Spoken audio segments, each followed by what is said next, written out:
আজকে আপনাদের কাছে একটা গুরুত্বপূর্ণ বিষয় নিয়ে একটু আলোচনা করব। আমি অধম গুনাহগার, আল্লাহ পাকের অশেষ মেহেরবানিতে আল্লাহ আলিয়া ইউনিভার্সিটিতে পড়াশোনা করাচ্ছেন, সেখানে পড়াশোনা চলছে। সাথে সাথে আল্লাহ পাক দ্বীন ইসলামের প্রচারের কাজ করাচ্ছেন, দ্বীন ইসলামের প্রচার কাজও চলছে। আপনাদের খাস দোয়ায়, আমার আব্বা আম্মুর খাস দোয়ায়, দাদা হুজুর পীর কেবলা রহমাতুল্লাহ আলাই, পাঁচ হুজুর পীর কেবলা রহমাতুল্লাহ আলাইদের রুহানি দোয়ায় আল্লাহ আমাকে একটা দাওয়াখানার কাজও করাচ্ছেন, যেটা আমি আপনাদের সামনে পোস্ট করেছি। আপনারা অনেকেই জানেন, দেখেছেন, পড়েছেন।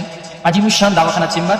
এই দাওয়াখানা চেম্বার সম্পর্কে একটু আলোচনা করব এবং কিছু মানুষ জিজ্ঞাসা করেছেন, ইনশাল্লাহ সেটা ক্লিয়ার করার চেষ্টা করব যে আপনার দাওয়াখানা চেম্বারের মূলত কাজটা কি, সেটা ইনশাল্লাহ। পৃথিবীর জমিনে যত ধর্মগ্রন্থ আছে, সমস্ত ধর্মগ্রন্থের উপরে যেই ধর্মগ্রন্থটাকে স্থান দেওয়া হয়েছে, জায়গা দেওয়া হয়েছে, সেই ধর্মগ্রন্থর নাম হচ্ছে আল কোরআন।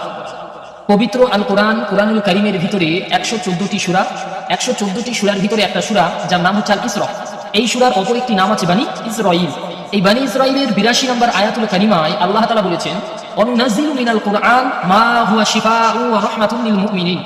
যার অর্থ হচ্ছে, আল্লাহ তাআলা বলছেন যে আমি কোরআন এমন বিষয়ে নাজিল করেছি যেটা মুমিন বান্দাদের জন্য শেফা এবং রহমত। আমি পবিত্র কোরআনুল কারীম এমন বিষয়ে নাজিল করেছি যেটা মুমিন বান্দাদের জন্য শেফা ও রহমত।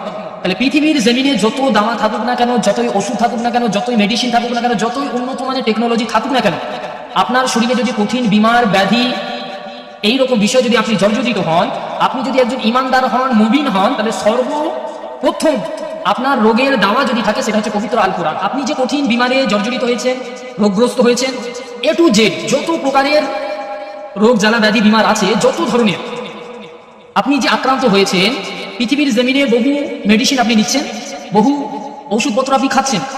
এই মেডিসিন ব্যবহার করাটা হচ্ছে সুন্নাত, কিন্তু তার উপরে আপনি আস্থা ভরসা রাখতে পারবেন না, কারণ এই মেডিসিনের ক্ষমতা নেই আপনাকে সুস্থ করার।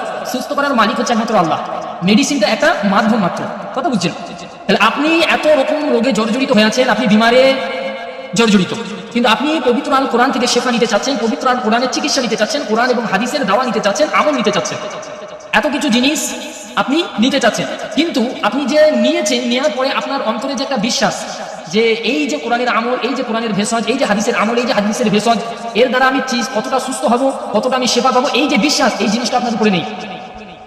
একটা মেডিসিনের উপরে যে বিশ্বাস আপনি ধারণ করেন, পবিত্র কোরআনুল কারীমে আপনি মুখে স্বীকার করলেও কিন্তু অন্তরে আপনার ততটা বিশ্বাস থাকে না। এই বিশ্বাস না থাকার কারণেই পবিত্র আল কোরআন আল্লাহ তাআলা আমাদের জন্য যে শেফা এবং রহমত বললেন, এই রোগের, বিভিন্ন রোগের দাওয়ার জন্য যদি আপনি চিকিৎসা নেন, সেই চিকিৎসার উপরে প্রয়োগ হয় না, অর্থাৎ তার থেকে আপনি ফল পাননি।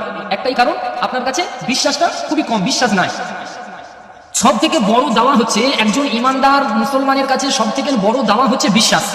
আপনি যদি পবিত্র আল কোরআনুল কারীমের উপরে বিশ্বাস স্থাপন করতে পারেন, পবিত্র আল কোরআনুল কারীমের উপরে যদি আপনি বিশ্বাস করতে পারেন, তো যেই রোগের জন্য আপনি এসেছেন, যেই রোগের সেবা আপনি নিতে চাচ্ছেন, যেই চিকিৎসা আপনি নিতে চাচ্ছেন, পবিত্র আল কোরআন ও হাদিস থেকে, আল্লাহি বিল্লাহি, আল্লাহর কসম করে বলছি, ওই রোগ চিরতরের জন্য আপনার কাছে দূরীভূত হবে, যদি আপনার বিশ্বাসটা অটুট থাকে যে এই আল্লাহ পাকের কালাম, এই আল্লাহ পাকের কালাম দ্বারা আমি চিকিৎসা নিলাম, ইনশাআল্লাহ আমার আল্লাহ যদি চাই আমার এই রোগ, এই জ্বালা, এই ব্যাধি চিরতরের জন্য আল্লাহ আমাকে শেফায়ে কামিলা আজের আদান করবে।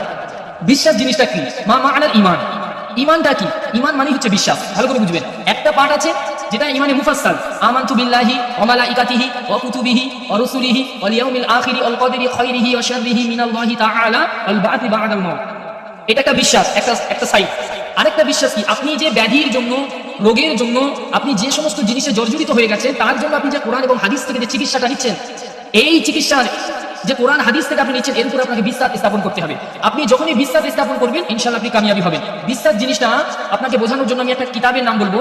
ইমাম তাহাবী রাহিমাহুল্লাহ, ইমাম তাহাবী রাহিমাহুল্লাহ একটি লিখিত কিতাব, যার নাম হচ্ছে আকিদাতুত তাহবিয়া, যার নাম হচ্ছে আকিদাতুত তাহবিয়া। এই কিতাবটির ভিতরে তিনি ঈমান জিনিসটা কি সেটা সুন্দরভাবে দুইটি লাইনে তুলে ধরেছেন। মা মা'নাল ঈমান, তিনি বলছেন তাসদীক বিল কলব, অন্তরে বিশ্বাস স্থাপন করতে হবে, অন্তরে আপনাকে বিশ্বাস স্থাপন করতে হবে। ওয়াল ইকরার বিল লিসান, এবং জবান দ্বারা আপনাকে স্বীকৃতি দিতে হবে। আমরা জবান দ্বারা স্বীকৃতি দিই, কিন্তু অন্তরে বিশ্বাসটা আমাদের খুব একটা বেশি থাকে না। কোনো মেডিসিন, কোনো দাওয়া, দুনিয়ার কোনো মেডিসিনের উপর আমাদের বিশ্বাসটা 100-এ 100 থাকে, কিন্তু কোরআন থেকে আপনি যখনই চিকিৎসা নিচ্ছেন তার উপরে বিশ্বাসটা খুব একটা বেশি থাকে না, অথচ আমরা মুখে স্বীকার করি। এই বিশ্বাস না থাকার কারণে আমরা পবিত্র কোরআন থেকে যে চিকিৎসা নিই সেই চিকিৎসা আমাদের উপরে কার্যকারী হয় না। তাই সর্বপ্রথম আপনি যে বিমারে আক্রান্ত হয়েছেন, যে রোগে আক্রান্ত হয়েছেন, যেই জিনিস আপনি জর্জরিত, সেটা যে কোনো জিনিস হতে পারে, সর্বপ্রথম আপনি যদি কোরআন এবং হাদিস থেকে চিকিৎসা নিতে চান, সর্বপ্রথম আপনার কাজ হবে আপনার বিশ্বাসটাকে মজবুত করতে হবে যে পবিত্র আল কোরআন থেকে আমি চিকিৎসাটা নিলাম, ইনশাআল্লাহ আল্লাহ তাআলা যদি চান আমি এই বিমার থেকে সুস্থতা দান করবো। ভালো বিশ্বাস জিনিসটা বোঝানোর জন্য একটা ছোট আমি ঘটনা আপনাদের কাছে রাখছি। আল্লাহ নবী মুসা কালিমুল্লাহ, যিনি আল্লাহর সাথে কথোপকথন করেছেন, এই নবী মুসা আলাইহিস সালাম তিনি দাঁতের ব্যথায় অত্যন্ত কষ্ট পাচ্ছিলেন, অধিক কষ্ট পাচ্ছিলেন। কষ্ট সহ্য করতে না পেরে একদিন আল্লাহর কাছে ফরিয়াদ করলেন, আল্লাহ আমার এই দাঁতের ব্যাধি, দাঁতের ব্যথার একটা ঔষধ বা দাওয়া বা ভেষজ আপনি আমাকে বলে দেন, অর্থাৎ আল্লাহর কাছে দোয়া চাইলেন। আল্লাহ পাক নবী মুসা আলাইহিস সালামকে একটা গাছের কথা জানিয়ে দিলেন এবং ওই গাছের পাতা বলেন কিংবা শিকড় বলেন, যাই হোক একটা কিছু চোবন করতে বললেন, চিবোতে বললেন। নবী মুসা আলাইহিস সালাম আল্লাহ তাআলার হুকুমে ওই গাছের কাছে গিয়ে চোবন করলেন, সাথে সাথে তার দাঁতের ব্যাধি ভালো হয়ে গেল। কিছুদিন পরে ফের নবী মুসা আলাইহিস সালামের দাঁতের ব্যথা শুরু হলো। তখন নবী মুসা আলাইহিস সালাম আল্লাহর কাছে ফরিয়াদ না করে তিনি প্রথমে যে দেখানো যে গাছটা, সেই গাছের কাছে চলে গেলেন এবং গিয়ে ফের তার পাতা কিংবা গোড়া তুলে চোবন করলেন। যতটুকু দাঁতের যন্ত্রণা হচ্ছিল তার 2 গুণ বেড়ে গেল, আবার চোবন করলেন 3 গুণ বেড়ে গেল। নবী মুসা আলাইহিস সালাম ছটকাচ্ছেন, অত্যন্ত কষ্ট পাচ্ছেন। এমন সময় আল্লাহ পাকের কাছে আরজু করলেন, আল্লাহ পাকের কাছে তিনি জানতে চাইলেন। তখন আল্লাহ তাআলা গায়েবী মাদার দ্বারা, গায়েবী খবর দ্বারা নবী মুসা আলাইহিস সালামকে জানালেন যে হে নবী মুসা, প্রথমে তুমি আমার কাছে ফিরে এসেছিলে, অর্থাৎ তুমি আমাকে জিজ্ঞাসা করেছিলে এই রোগের বা এই যন্ত্রণার এই ব্যাধির ওষুধ কোনটি, আমি আল্লাহ তোমাকে বলে দিয়েছিলাম। কিন্তু এখন তুমি নিজে নিজে ডাক্তারি করতে শিখে গেছো, তুমি নিজে নিজে ডাক্তারি করছো, তুমি আমার কাছে আর জিজ্ঞাসা করুনি, তুমি সেই প্রথমের দেখানো গাছটার কাছে তুমি চলে গিয়ে সেবন করেছো, তাই আমি আল্লাহ পাক 2 গুণ বাড়িয়ে দিয়েছি। তাহলে এখানে একটা জিনিস আমি আপনাকে বোঝাতে চাচ্ছি যে আপনি যে রোগ জ্বালা ব্যাধি বিমারে আক্রান্ত হয়েছেন, আপনি যে রোগ জ্বালা ব্যাধি বিমারে আপনি জর্জরিত হয়ে আছেন, সর্বপ্রথম আপনাকে পবিত্র কোরআনুল কারীমের উপর অর্থাৎ আল্লাহ পাকের উপর আপনাকে ভরসা রাখতে হবে, বিশ্বাস রাখতে হবে যে আমার আল্লাহ পাক চাহে তো আমার এই বিমার থেকে আমাকে সুস্থতা দান করতে। এই আজিমুস শান দাওয়াখানা চেম্বারে এখানে আমি 3টে পার্ট রেখেছি। একটা পার্ট হচ্ছে কোরআন ও হাদিসের আমল ও ভেষজ দ্বারা চিকিৎসা করা, দ্বিতীয় পার্ট হচ্ছে মাসলা মাসাইল গভীর আলোচনা সাপেক্ষে বিভিন্ন কঠিন মাসলা মাসাইল মানুষের কাছে, জাতির কাছে সহজ করে উন্মোচন করা, তৃতীয় নম্বর কাজ হচ্ছে ফুরফুরাবি মতাদর্শের ফতোয়া এবং ফারায়েজ বের করা।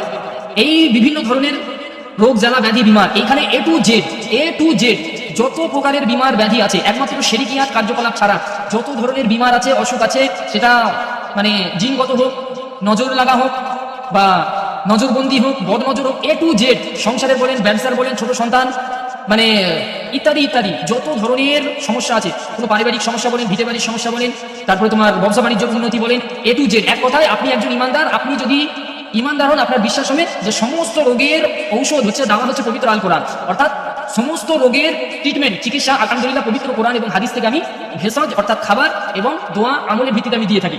ইনশাআল্লাহ আল্লাহ যদি চাই, আপনারা যে কঠিন বিমার ব্যাধির মধ্যে আছেন, যে বিমারে আছেন, ইনশাআল্লাহ যোগাযোগ করবেন। একমাত্র জায়েজ পন্থায় শরীয়তকে সামনে রেখে, কোরআন হাদিসকে সামনে রেখে সম্পূর্ণ চিকিৎসা করা হবে। এখানে কোনো শিরকিয়াত বা কোনো রকম ভাওতাবাজি বা কোনো রকম ঠকবাজির কোনো কিছু কারবার আমার কাছে নেই। যেহেতু আমি অধম গুনাহগার একজন নগণ্য কিতাবী একজন আলেম, আপনাদের দোয়ায় আল্লাহ পাক মুফতি কোর্সটা কমপ্লিট করিয়েছে, যথেষ্ট চেষ্টা করবো আপনাদের সঠিক চিকিৎসাটা দিয়ে আপনাদের রোগ জ্বালা ব্যাধিটাকে নির্মূল করা। এটা এ টু জেড সমস্ত প্রকারের কাজ আমি অধম গুনাহগার করে থাকি। আপনি মনে মনে ভাবছেন হয়তো ভাইজান এই জিনিসটা, এই চিকিৎসাটা করে না, ওইটাই আমি করি। আপনি আমার সঙ্গে যোগাযোগ করতে পারেন, ইনশাআল্লাহ আমি চেষ্টা করবো। আমার দ্বারা যদি নাও হয়, আমার যিনি শিক্ষক আছে তার কাছে নিয়ে গিয়েও আমি আপনাকে ওই রোগ জ্বালা ব্যাধি থেকে জিনিসটাকে আমি নির্মূল করার চেষ্টা করি। দ্বিতীয় নম্বর পার্ট হচ্ছে, যেটা আমি আপনাকে বললাম, বিভিন্ন মাসলা মাসাইল, বহু জায়গায় বহু মাসলা মাসাইল নিয়ে সমস্যা হয়, দ্বন্দ্ব হয়। যদি এরকম কিছু হয়ে থাকে, এরকম কিছু হয়, যদি জানার প্রয়োজন থাকে, আলহামদুলিল্লাহ বহু আলেম উলামা আছে, বহু মুফতি সাহেব, কারি সাহেবরা আছে, তাদের কাছ থেকে আপনারা নিতে পারেন। যদি মনে করেন যে আমি অধম গুনাহগার, আমার কাছ থেকে এসে আপনারা বিভিন্ন কঠিনতম মাসলা মাসাইল যদি সহজভাবে শরীয়তের ভিত্তিতে নিতে চান, ইনশাআল্লাহ আমি জানানোর বা দেওয়ার চেষ্টা করবো। আর 3 নম্বর যেটা আছে ফতোয়া এবং ফারায়েজ, এই ফতোয়া এবং ফারায়েজের আমি এই ফুরফুরা বিটা কেন লিখলাম, কিছুজন প্রশ্ন করতে পারেন যে ফুরফুরা বি অর্থাৎ ফুরফুরা বি দাদা হুজুর, ফুরফুরা বি মতাদর্শে ফতোয়া এবং ফারায়েজ, কেন এই কথাটা বললাম? একটা ছোট্ট ঘটনা যেটা আমার সাথে ঘটেছে, আমি আপনাকে বললে ক্লিয়ার হয়ে যাবে।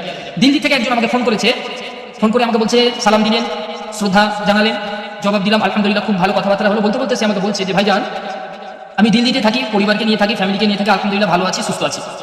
তো কিছুদিন পূর্বে ফেসবুকে বলেন, সোশ্যাল মিডিয়ায় বলেন, ইউটিউবে বলেন, একটা ভিডিও দেখলাম, একজন বক্তা, তার নামও আমাকে বলেছে, আমি বলবো না, একজন বক্তা সোশ্যাল মিডিয়ায় এসে ওপেন জলসার মাজলিসে বলছে যে সমস্ত মেয়েরা তাদের বাচ্চার থলিকে কেটে দিয়েছে,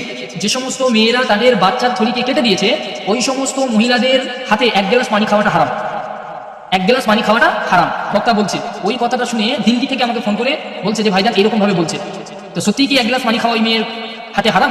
আমার কাছ থেকে জানতে চেয়েছে। আমি ওনাকে বললাম যে যিনি এই ফতোয়াটা দিয়েছে তিনি কোরআন হাদিস ইজমা কিয়াসকে ভিত্তি করে ফতোয়াটা দেননি, তিনি তার মন গড়া একটা ক্ষোভ বা রাগ, সেই রাগের মানে বাহির প্রকাশ করেছে, রাগের একটা জাহির প্রকাশ করেছে যে তার ভিতরে একটা রাগ আছে, এই যে কাজগুলো করলে যে একটা রাগ, সেই রাগের জাহির প্রকাশ করেছে। কিন্তু প্রকৃতপক্ষে উনি যে কথাটা বলেছে আদৌ কোরআন হাদিস ইজমা কিয়াস এই কথা বলেনি।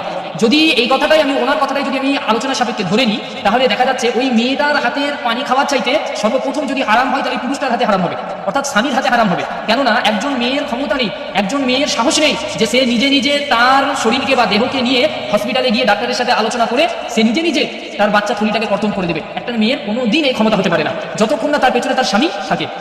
তাহলে সর্বপ্রথম এই কাজটা করার জন্য যেই মানুষটা ভূমিকা বেশি রাখে সেটা হচ্ছে স্বামী। তাহলে মেয়েকে বাদ দিয়ে আগে স্বামীর হাতে এক গ্লাস পানি খাওয়াটা হারাম হতো। আমি আপনাকে বোঝানোর জন্য বলছি, কিন্তু শরিয়াতে এইরকম কোনো ফতোয়া নেই যে ওই মেয়েটার হাতে এক গ্লাস পানি খাওয়া হারাম হবে না। যে কাজটা করেছে এই কাজটা হচ্ছে অন্যায়, এই কাজটা শরিয়াতের বারখিলাফ কাজ, এর জন্য সে গুনাহগার হবে, কিন্তু হারাম হবে তার হাতে পানি খাওয়াটা এটা নয়। তার জন্য আমি বললাম, তো উনি আমাকে বক্তার নামও বলেছেন, আমি সেই বক্তার A to Z ডিটেলস সম্পর্কেও জানি, সে কোন সাইটের বক্তা সেটাও আমি জানি। আমি তখন ওনাকে একটা কথা বললাম যে দেখেন, আমরা হলাম আহলে সুন্নাত ওয়াল জামাতের অনুসারী, ফুরফুরা মতাদর্শের মানুষ, তো আপনি চেষ্টা করুন ফুরফুরা মতাদর্শের আলিম উলামাদের ওয়াজ নসিহত শোনা এবং তাদের মাসলা মাসায়েল এবং ফতোয়া ফারাইজকে আপনি বেশি গুরুত্ব দেবেন। ইনশাআল্লাহ ওখান থেকেই আপনি সঠিক জিনিসটা জানতে পারবেন।